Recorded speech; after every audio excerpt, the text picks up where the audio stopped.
Okay, we're going to read today's science lesson together. So the main idea of what we're going to be reading today is that plants make new plants that have traits or look like the plants that they came from. So a sunflower seed is not going to grow a tomato plant. It's going to grow a sunflower seed. And this acorn isn't going to grow into a sunflower plant. It's going to grow into an oak tree. Same thing as a bean seed is going to grow a bean plant, not a tomato plant. So that probably helps you answer this first question. How are plants like their parents? It says you know that cats have kittens and dogs have puppies. Animals have young that look and act like their parents. Plants do the same thing. The way plants or animals look or act is called a trait. Young plants will have many of the same traits as their parents. So a trait is like what something looks like. So for instance, if your parents have blue eyes, you likely have blue eyes. Or if your parents have curly hair, there's a good chance that you might have curly hair. Or if your parents have straight hair, that would be a trait that they have. Then there's a chance that you're going to have straight hair. So plants are the same way. Young plants will have many of the same traits as their parents. Some plants might look a little different from their parents, just like we look like our parents, but it's not exactly the same. The plants will still have the same shape of flowers, petals, and leaves. So look at these tulips. Do they all look exactly the same? Hopefully you said no, they don't look exactly the same. How are they alike and how are they different? Take a second to think about that. Well, hopefully you're thinking they basically have the same shape, but some of them are different sizes. They're different colors. Some of them have two colors. Some of them have one. So they're similar, but they're not exactly the same. In this caption, when you have a picture in your reading, the words that are describing it are called captions. Long ears are a trait of basset hounds. Isn't that so cute? I'm sure you guys just love basset hounds. Okay, the next part talks about how do plants survive in different places.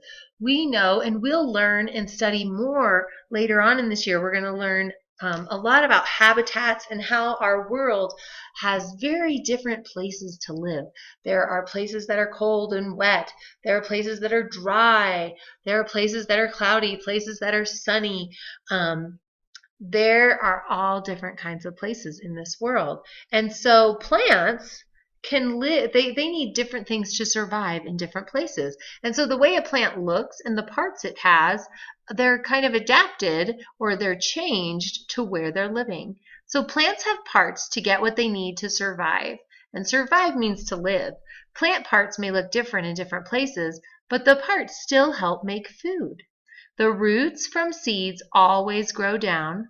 Some plants have many leaves. Other plants have few or no leaves. So let's look. This is a Joshua tree. And this habitat or environment, does it look like they get a lot of rain? Hopefully you said no. This Joshua tree and other plants in very dry places, this looks like a desert, have few or no leaves. These plants store water in their thick, thick stems. And a lot of other plants in the desert, like cactus, they have spines. If you've ever touched a cactus, you know they have really prickly spines on them, and that's to keep the animals away from and protecting the inside of the cactus where it stores its water. Because plants need water. We learned about that. And if they don't have water, they're not going to survive. So the spines on a cactus help it keep predators away from its water. This banana tree and other plants in very wet places have large leaves. They get light in the thick, dark forest. So the more water that's in a place, the more rain they have, the more things grow. And the more things grow, they get really crowded. And so these plants have big leaves so that they can reach the sun a little bit easier. All right, so let's finish up. Plants can change to stay safe too.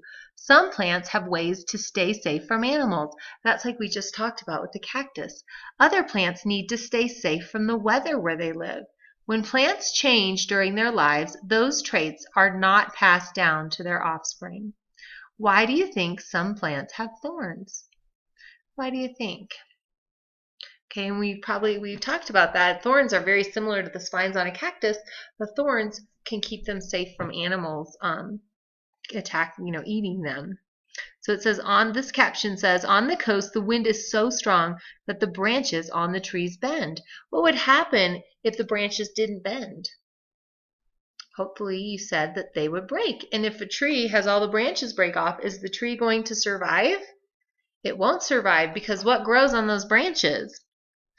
Leaves grow on the branches, and if you don't have leaves, then you don't have anything to make food for the tree.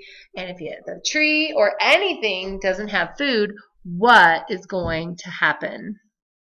Hopefully, you're thinking that means that tree is not going to survive.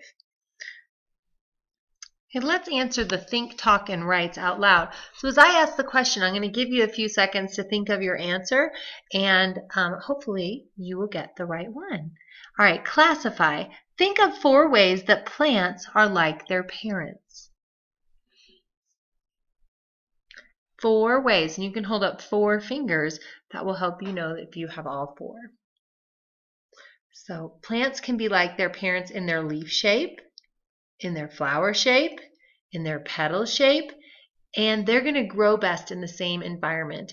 If you take a sunflower seed, my son and I were just talking about that, and you put it somewhere at a lower elevation, it's going to grow better than at a higher elevation here in Colorado. So that same seed is going to grow differently in different environments. So plants are alike, that they all they'll grow the best in the same environment. All right, what can change the way a plant grows? And you guys have seen that with some of the experiments that you've done. What will change the way a plant grows? Same thing. If you plant 2 of the same plants in different kinds of soil, they will grow differently. If they have different kinds of light, they will grow differently. If one has little light and one has a lot of light, they'll grow differently. If one is exposed to a lot of wind or more water, maybe with rain than it needs, it will grow differently than the one that is not. All right, and what helps you identify a plant? What helps you identify? When you look at a plant, what helps you just say, that's a sunflower, that's a tomato, that's a daisy?